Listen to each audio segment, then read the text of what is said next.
We would now like to begin the first session for the 20th anniversary celebration for the Convention for the Safeguarding of ICH. We will have the free discussions, the panel discussion in session 1. The topic of session 1 is living heritage and sustainable livelihoods. Our next panelist is Ms. Ananya Bhattacharya. Ms. Bhattacharya, you are co-founder and director of Contact Base, a social enterprise headquartered in Kolkata.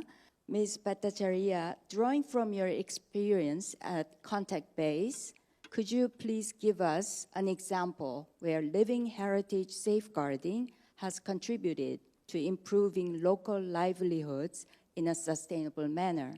What were the key conditions for this positive interaction to happen? Thank you. Thank you, and thank you for inviting me to share our experiences. I had some photos to show, so if they can be on screen. My name is Ananya, and I'm from India. And we have been working for now more than 15 years on professionalizing traditional skills as livelihood. And I'd like to share some of our key learnings. If we think of answering your question, if we think of what are the key factors which work, you know, the main thing is building the skill transmission ecosystem, and as Harriet pointed out, the need of the artist to have direct access to market and enjoy control on the market. And the whole thing, overall the whole thing needs to be seen using a lens of rights. I think that is the basic philosophy. I'll take specifically the example of a part of West Bengal, which is called Purulia. The government of West Bengal has had a partnership with UNESCO New Delhi for a project for developing rural craft and cultural hubs, and this is also the 10th year of that intervention. So Purulia, the main art form of that district, is called Chow dance, which is also inscribed in the UNESCO representative list of Heritage of Humanity. It's a vigorous acrobatic martial dance where the dancers wear big, very ornate masks. I think I wanted to show you the photos, but I think it's not ready. So in this village, around 150 years back, the local king, he had patronized the dance and he had settled the mask makers there. So the masks are made with clay and paper pulp. A village is known as Charida. Now what happened is, through this systemic interventions for developing the skill transmission ecosystem and market linkage, we found that today Charida has emerged as a cultural tourism destination. And every day there are visitors to that village, and their annual sale is their daily sale is to the tune of $2,000 to $2,500 per day. And last December, which is like the peak tourism season, there were more than 500,000 visitors to this region. But if we flip the clock and go back 10 years, this was the poorest part of the country. No one went there because it was known for insurgency. It is a very arid area with only one cropping season. People were extremely poor. 60% of people were extremely poor. Now, with this voluntary national reportings going on, only last week, the Niti Aayog, which is a planning mechanism of our country, they published the report on multidimensional poverty index, which considers not only the income, but also other aspects like education, quality of life, child marriage prevention, and things like that. And the state of West Bengal in the last 5 years, so 2015 was a baseline, and 2021 was when this study was carried out. So there has been a 10 percent point reduction in poverty. And for Purulia, which had more than 50% poor people in 2015, now it has 25% poor people. So that has been the improvement. Now, where we need to really look at when we are looking at this 20 years of anniversary celebration is evidence building. So this study clearly shows that poverty has reduced. Now, what is the link of this poverty reduction with the cultural tourism interventions, the cultural industry development interventions? That research has not happened.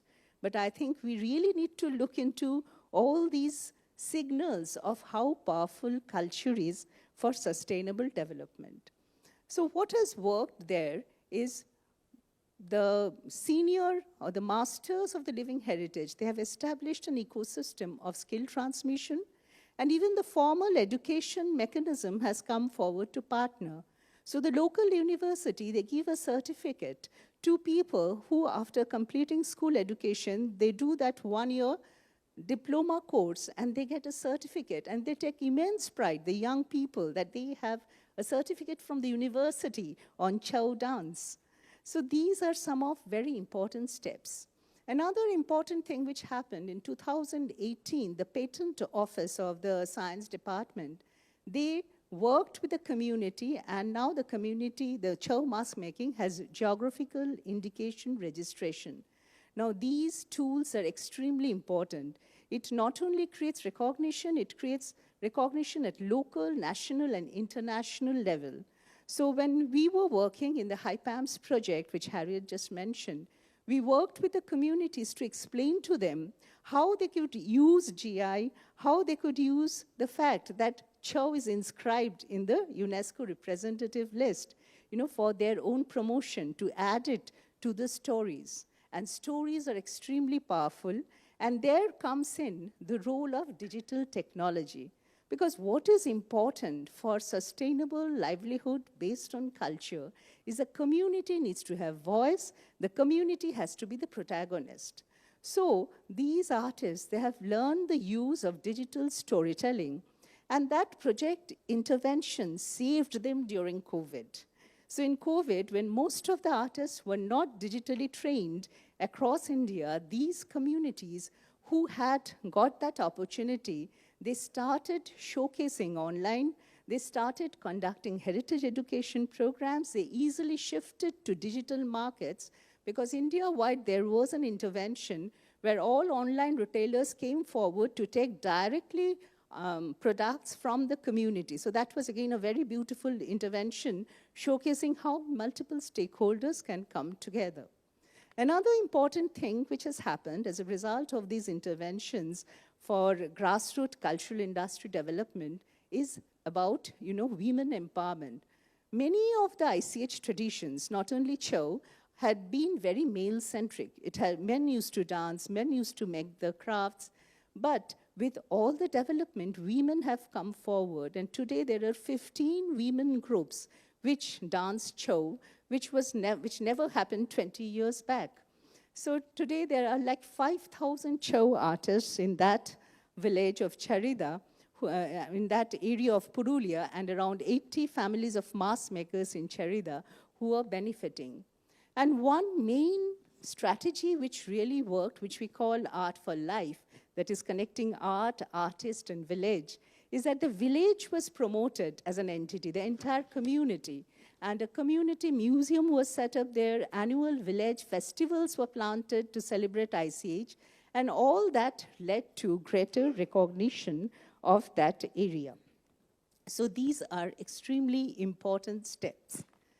Harriet was mentioning about the ecosystem, and you also mentioned that all ICH is not for commercialization. But what happens when that ecosystem gets created?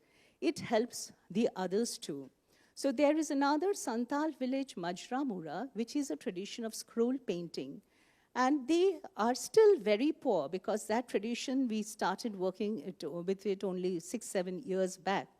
But what happened, because of the exposure, because of the increased tourism in the district, because of people going in, from only 4 or 5 people practicing the art in 2016, today there are at least 20 people doing it. And they have come out recently with a wonderful painting on how climate change is affecting. So you see, they are able to tell contemporary stories. And this is the third thing which is extremely important, opening up conduits of exchange and collaboration. not only from the region, but from across the world, because this creates a lot of power. So some of the good things which have been happening in the last 2 years, a government in another state of India, Rajasthan, they are also partnering with UNESCO to develop cultural tourism based on local ICH. So there are the villages in deserts where communities are musicians by profession. And usually they will sing in restaurant in the traditional framework, or they will go to festivals. But last year, one of the young artists, they got Aga Khan Award for music. So, you know, the whole recognition now has shifted to a global arena.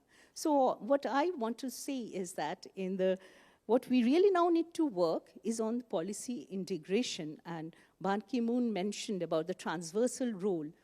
As a result of 2003, the governments, the national governments, the state parties have integrated safeguarding, but I think how we can integrate so that there's better access to finance, better access to infrastructure, these are the real points. Thank you.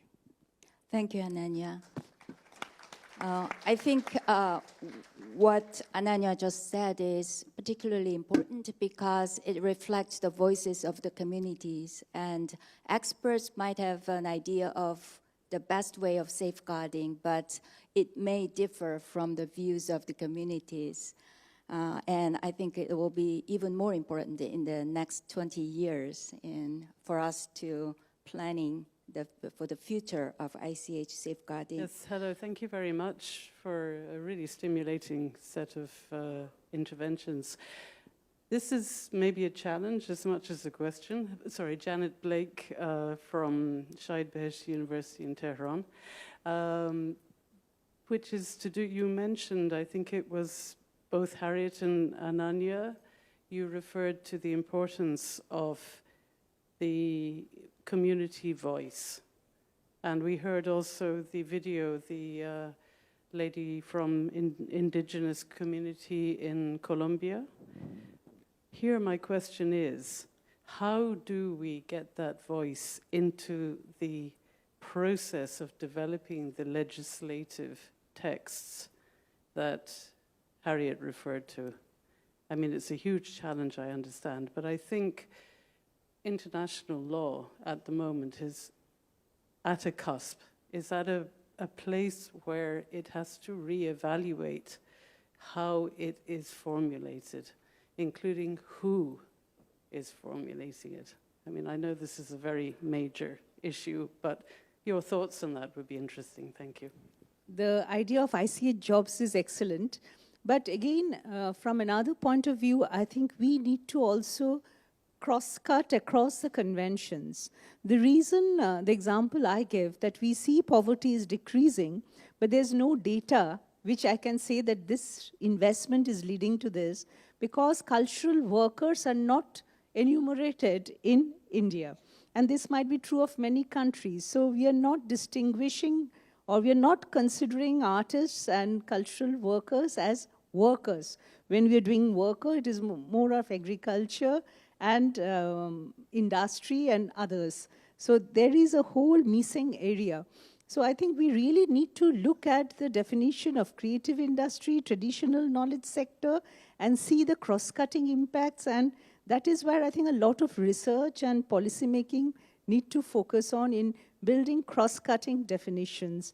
I think that's where if we just say ICH, then we lose, someone spoke of the street dance. So, we lose out on, all the connections between contemporary culture, and we always say traditional is contemporary, because these artists are doing it today. It's not that they're doing it in the past.